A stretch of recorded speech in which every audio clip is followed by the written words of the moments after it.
Time standing in my garage. Empty. Just an oil stain where my father's 1967 Porsche 911S used to be. The car he restored for 20 years. The car he gave me 3 days before he died, worth $350,000. Gone. My wife sold it for $800 to her gym trainer, a guy named Marcus who drives a 2015 Honda Civic. She thought I'd never find out. She thought she could tell me it was stolen, but I found the bill of sale in her handwriting. $800 for a car worth $500,000. Let me tell you how I got here. Quick thing, if you love stories about karma and betrayal, catching up with cheaters, hit subscribe and the bell. I post new stories every day. Now back to what happened. I'm Robert Mitchell. I'm 38. Software architect at Oracle in Austin, Texas. I make $220,000 a year. Married to Jessica for 7 years. No kids. My father died 6 months ago. Pancreatic cancer. He was 67. A mechanical engineer who spent his entire life restoring classic cars. His pride and joy was a 1967 Porsche 911S. Guards red. Original engine. He bought it as a rusted shell in 1995. Spent 20 years restoring it. Every bolt, every piece of chrome, every stitch of leather. 3 days before he died, he called me to the hospital. Weak. Could barely speak. "The Porsche is yours," he said.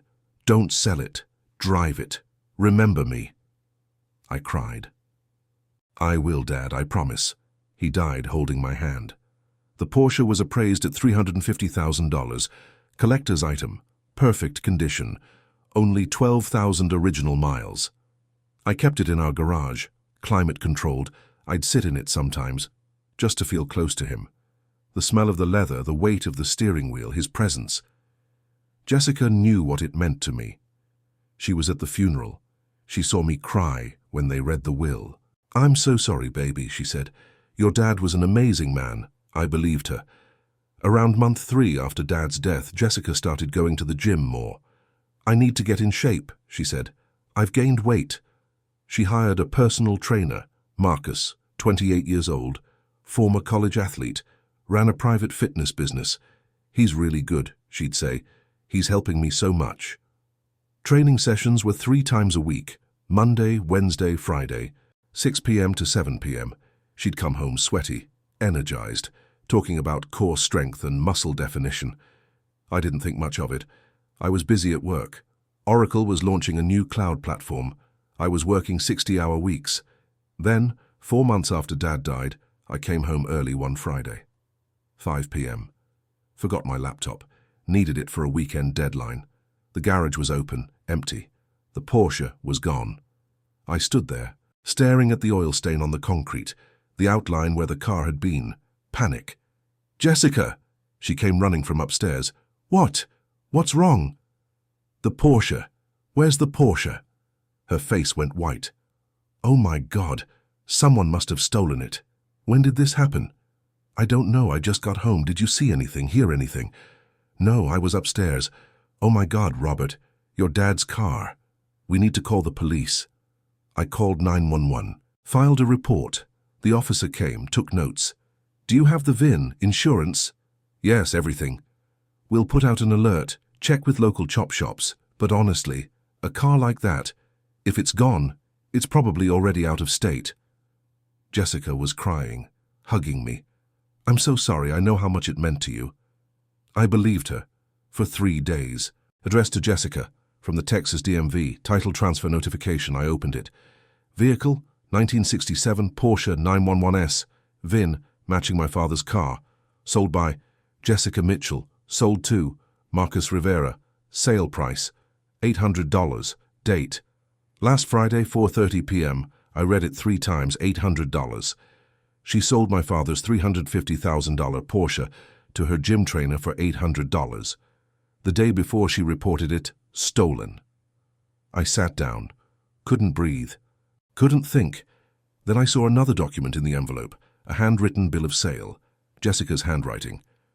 "I, Jessica Mitchell, hereby sell one 1967 Porsche 911S to Marcus Rivera for the sum of $800. Vehicle sold as is. Signed, dated, notarized." I called the notary. "Yes, I notarized that document last Friday at 4 p.m. Mrs. Mitchell and Mr. Rivera came to my office together. Together? Yes. They seemed close. Very friendly. I hung up, called a private investigator, former FBI. I need you to find out everything about Marcus Rivera, and I need to know if my wife is having an affair with him. How fast do you need this? Yesterday. He called back 6 hours later. Your wife has been seeing Marcus for 4 months. They meet at his apartment after her training sessions. I have photos, timestamps, everything. Send them. The photos arrived. Jessica and Marcus, entering his apartment, kissing in his car, walking hand in hand at a park. And one more photo. The Porsche, parked in Marcus's driveway, my father's car, guards red, perfect condition, parked at the house of the man sleeping with my wife. I didn't confront her immediately. I planned, called a lawyer, explained everything. I want a divorce and I want that car back. The car is tricky. She sold it legally. You'd need to prove fraud or undue influence. She sold a $350,000 car for $800 to her boyfriend. That's fraud. Possibly.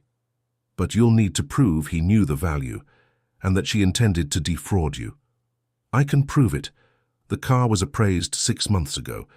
The appraisal is in our safe. She had access to it. Good. File a police report for fraud. Then we'll file for divorce and asset recovery. I filed the police report. Fraud. Theft by deception. The detective was interested. A $350,000 Porsche sold for $800. Yeah, that's fraud. They opened an investigation. Then I planned the confrontation. I wanted it public. I wanted her family to see. I wanted Marcus to see. Jessica's parents were having their 40th wedding anniversary party. Saturday night. 80 guests. Country club, open bar, speeches. Perfect. Saturday night. The country club. Jessica's parents' anniversary party. Her whole family, her friends, her co-workers. Jessica was wearing a designer dress, smiling, laughing, playing the perfect daughter. I was calm, suit and tie, carrying a folder. Her father gave a speech. 40 years of marriage, through thick and thin, my beautiful wife, my wonderful daughter Jessica. Family is everything. Everyone clapped. Then he said, Jessica, would you like to say a few words? She stood up, walked to the microphone. I just want to say how grateful I am for my parents. They taught me the value of loyalty, of commitment, of honesty. I stood up, walked to the front. Jessica, can I add something? She looked confused. Sure. I took the microphone. Hi everyone, I'm Robert, Jessica's husband. I also want to talk about loyalty and honesty. Jessica's smile faded. I opened the folder, pulled out the first document, the bill of sale. 2 weeks ago, my father's 1967 Porsche 911S was stolen from our garage, or so I thought. Turns out Jessica sold it to her gym trainer for $800. Gasps, murmurs. Jessica's face went white. Robert, what are you? The car was worth $350,000. It was appraised 6 months ago. Jessica had access to the appraisal. She knew exactly what it was worth. I held up the appraisal document, showed it to the crowd. She sold my late father's car, the car he gave me 3 days before he died, to a man named Marcus Rivera for $800. Her mother stood up. Jessica, is this true? Jessica was shaking. I can explain. Marcus is her personal trainer, also her boyfriend. They've been having an affair for 4 months. I pulled out the photos, Jessica and Marcus kissing, entering his apartment, the Porsche in his driveway. I handed them to her father. He looked at them. His face turned red. You cheated on your husband and stole his father's car. I didn't steal it. I sold it. It was in our garage, community property. For $800, a car worth $350,000? Her lawyer friend stood up. Actually, that's fraud. Selling marital property for significantly below market value to benefit a third party. That's textbook fraud. Jessica started crying. You're humiliating me in front of my family. You humiliated yourself. I'm just showing everyone who you really are. Her father walked up to her. Get out. You're not welcome here. Dad, you disgraced this family. You stole from your husband. You cheated. Get out. Jessica ran out, sobbing. I turned to the crowd. I filed a police report for fraud. I filed for divorce. And I'm suing Marcus Rivera for receiving stolen property. Her mother was crying. Her father looked at me. Robert, I'm so sorry. I had no idea. It's not your fault, sir, but I thought you should know. I walked out, never looked back. The police arrested Marcus 3 days later, receiving stolen property, fraud. The Porsche was impounded as evidence. Jessica tried to fight it, hired a lawyer, claimed it was community property, that she had the right to sell it. The judge disagreed. You sold a $350,000 asset for $800 to your boyfriend. That's not a legitimate sale, that's fraud. Marcus was convicted, fined $50,000, probation. The Porsche was returned to me. Jessica got nothing in the divorce. Texas is a community property state, but fraud voids that. She walked away with her clothes and her car. That's it. Our house, bought before the marriage with my money, stayed mine. My retirement accounts, mine. My stock options from Oracle, mine. She moved in with her sister, got a job as a receptionist at a dental office, $42,000 a year. Marcus's personal training business collapsed. No one wanted a trainer convicted of fraud. He moved back to Houston, works at a 24-hour fitness now.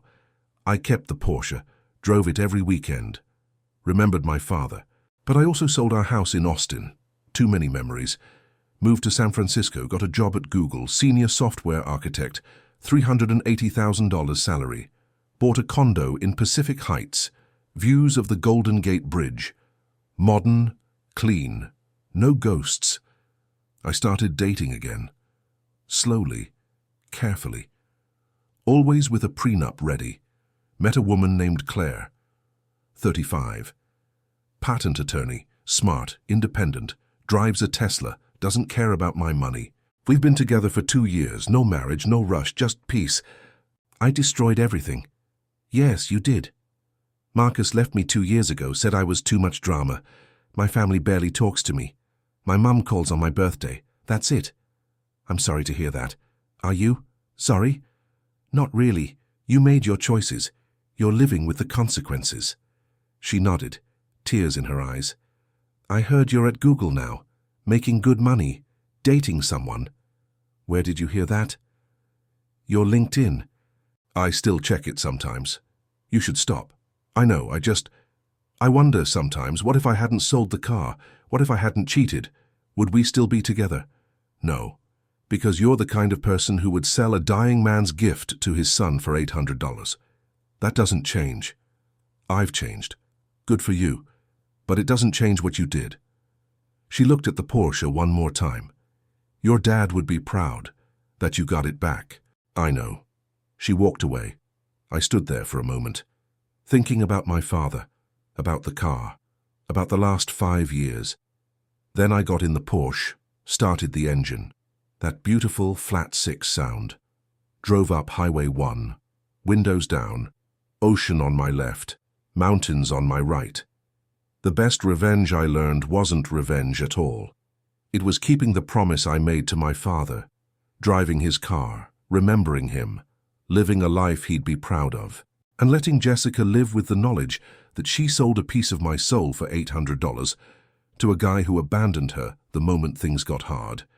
Some people never learn the value of things until they're gone. By then, it's too late. And drop a comment telling me, would you have confronted her publicly or handled it privately? What would you have done with the car? I read every comment. See you in the next one.